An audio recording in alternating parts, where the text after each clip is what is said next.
All right. So if you could tell everyone who you are. My name is Dr. Patricia Ryan. And you're a family doctor. Yes. And you were just in with us. Yes, I was. Listening to Dale talk. Yes. And so what did you think? He did an excellent job. I mean, he really has the facts about what he's talking about.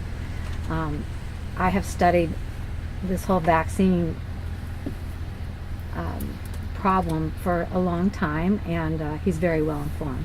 So we've just been talking just now, but you used to vaccinate as a family doctor, but you don't do that. No. I vaccinated. I graduated and, like every other physician, did what was recommended. But as they started adding on more vaccines, I started to question that. In addition, I questioned a lot of things about medicine and started to learn more about nutrition, about biochemistry and molecular biology and why things happen. And that led me into understanding more about the risks of vaccinations. And so I changed the way I practiced. So when you were learning to be a doctor at medical school, what was your tuition on vaccines? What were you taught? You were just taught that they help prevent disease that were crippling, like polio and encephalitis, things like that. They help to prevent encephalitis? Yes. Wow. Or meningitis. It's ironic, really, isn't it? Yeah. All right, and so you became a doctor and you started to follow the schedule. And what was it that made you question it? Why did you think anything could be wrong? Well, I just questioned all of medicine. When I went to medical school, I wanted to know why people got sick in the first place, and that question was never really answered. And then as I got into practice, I noticed that people were sicker than they were even 10 years ago. Finally, I had 4 children, and my youngest child, after her first vaccination at 2 months, screamed the whole way home. I mean, screamed abnormally. And my mother's instinct just said, I'm not going to give her another vaccine, and I didn't. But it opened my mind more to allow people. I always question things. I think people have the right to question their doctors about everything. As a family doctor, if you don't vaccinate, you're missing out on a lot of money. Oh, that doesn't bother me. I'm not in medicine for the money. I'm in medicine to help people and to do the best of my ability. You need to get out and speak about. You are the perfect doctor. You've got lots of people sending you hearts and love. So did you see the damage done by vaccines? Would you vaccinate and then people would come back and say, look, you're sick? Or... I quit doing it probably before it got, I quit doing it about the year 2004.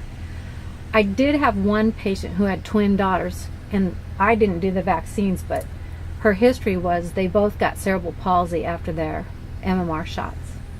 Twin daughters. They were fine. So, I started to question when I met her. But I didn't see, I saw a lot of babies screaming, I would get that phone call, but I didn't see any specific adverse events myself other than that. Later in my practice, when I started to focus more on nutrition and detoxification, that's when I started to see the sick kids coming in with their parents. When I had more answers for what they could do about it, ways to detox from vaccines and help their gut and help their immune system, then I saw a lot more. And so you were talking about the Gardasil vaccine, which is, as Dale correctly said, one of our top, most danger, if not the top, the DTaP, I'm afraid, possibly trumps it right now. But tell everybody what you think as a family doctor. What do you think of the Gardasil vaccine? I think it's terrible. First of all, it's not indicated at all. Second of all, I think it's a very dangerous vaccine. I've seen heard of horrible side effects where girls are literally in bed in pain, can't move. I studied under a person, I won't say her name, but she was called in on a case where a girl, after the first Gardasil vaccine, her arm hurt. After the second one, her personality changed. She ended up in a wheelchair. She wouldn't interact with people, no eye contact. When they did genetic testing, which is not available in the United States, but there's genetic testing in Europe, epigenetic testing, that can show what chemical is attached to your DNA. This girl had several of the chemicals in the vaccine attached to her DNA, and when they detoxed her from it, she returned back to normal. So there are things in the vaccine besides what they tell you about that are causing harm to our children. As a family doctor, and I know I'm putting you on the spot here, but it's very important, as Del just talks about in there, that we do the right thing. So I'm going to ask you, as a family doctor, do you believe there are any safe vaccines on the market today that have been given to the people? No, I do not. I do not. I do not want my grandchildren to get any vaccines. I really try to educate. When people ask me, I try to educate them. And I'm pretty passionate about it. I put it on Facebook and annoy people all the time, I know, but I think it's one of the most important things we need to talk about in our society today. It's very, very important. I'm sorry, it actually made me cry. Josh, take over. I can't do it. Don't put it on me. So, you know how long we've wanted to speak to someone like you. There's so many damaged, look at all the dead babies. Dead Gardasil girls there. Oh, I'm sorry. Thank you so much. Thank you so much for saying what you're saying. Well, I agree. I really believe this. I'm very passionate about it too. I started getting teary-eyed when he was talking because I'm very passionate about it.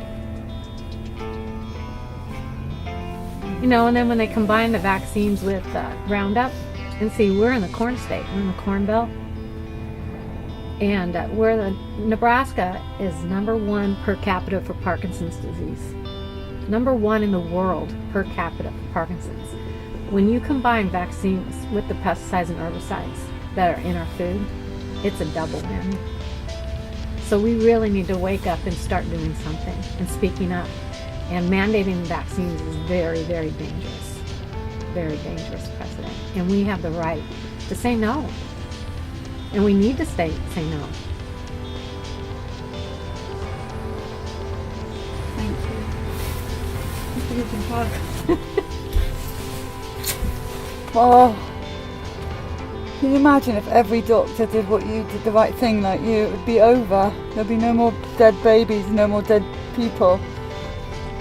So grateful to you. Thank you. Well, you're welcome.